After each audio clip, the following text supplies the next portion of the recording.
سیدی اعلیٰ حضرت رحمۃ اللہ تعالی علیہ بہت سارے علوم و فنون کے اندر مہارت رکھنے کے ساتھ ساتھ فن شاعری کے اندر بھی کمال درجے کی مہارت رکھتے تھے، اور آپ نے فن شاعری باقاعدہ کسی سے سیکھا نہیں تھا، بلکہ خداداد صلاحیت تھی، اللہ تعالیٰ کی عطا تھی، اور ایسی عطا تھی کہ تا قیامت عشق و محبت اور عقیدت رکھنے والے لوگوں کے دلوں کو آپ کی شاعری، آپ کی نعتیہ شاعری ان کے دلوں کو گرماتی رہے گی اور منافقین کے دلوں کو جلاتی رہے گی۔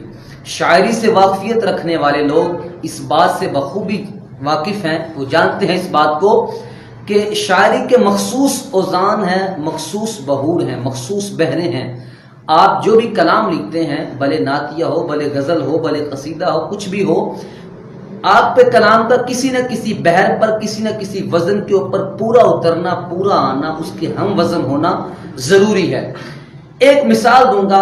پھر آپ اندازہ لگائیے گا کہ سیدی اعلیٰ حضرت رحمۃ اللہ تعالی علیہ کو فن شاعری کے اوپر کس قدر عبور حاصل تھا، کیسی مہارت حاصل تھی۔ ایک بحر ہے مفاعلتن مفاعلتن مفاعلتن مفاعلتن، جب چار بار یہ لفظ، چار بار یہ صیغہ مفاعلتن آتا ہے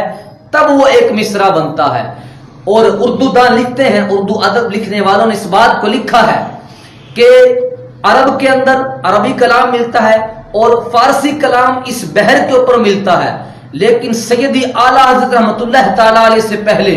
کسی نے بھی اس بحر کے اندر اردو کے اندر کلام نہیں لکھا تھا، لیکن قربان جاؤں سیدی اعلیٰ حضرت رحمۃ اللہ تعالی علیہ کے کلام پر اور آپ کے قلم پر، آپ نے اس بحر کی سنگلاخ زمین کو ایسا ہموار کر دیا کہ تا قیامت آنے والے لوگوں کے لیے آپ نے راستے کھول دیے کہ اس بحر پر بھی لکھا جا سکتا ہے اور اس قدر خوبصورت لکھا جا سکتا ہے۔ آپ نے وہ کلام لکھ دیا کہ قیامت تک کے لوگ انشاءاللہ اس کلام کو پڑھتے رہیں گے اور عشق رسول کی شمع اپنے دلوں کے اندر روشن کرتے چلے جائیں گے۔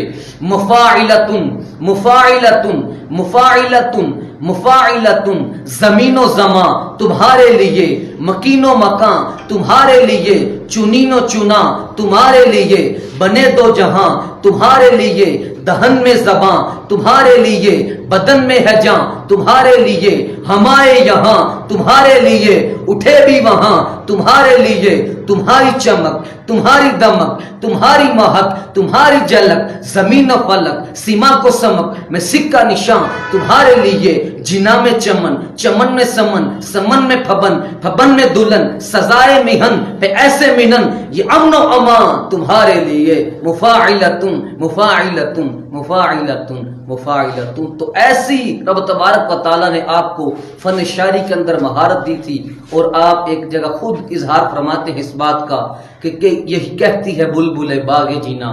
کہ رضا کی طرح کوئی سحر بیاں نہیں، ہند میں واصف شاہ ہدا، مجھے شوخی طبع رضا کی قسم۔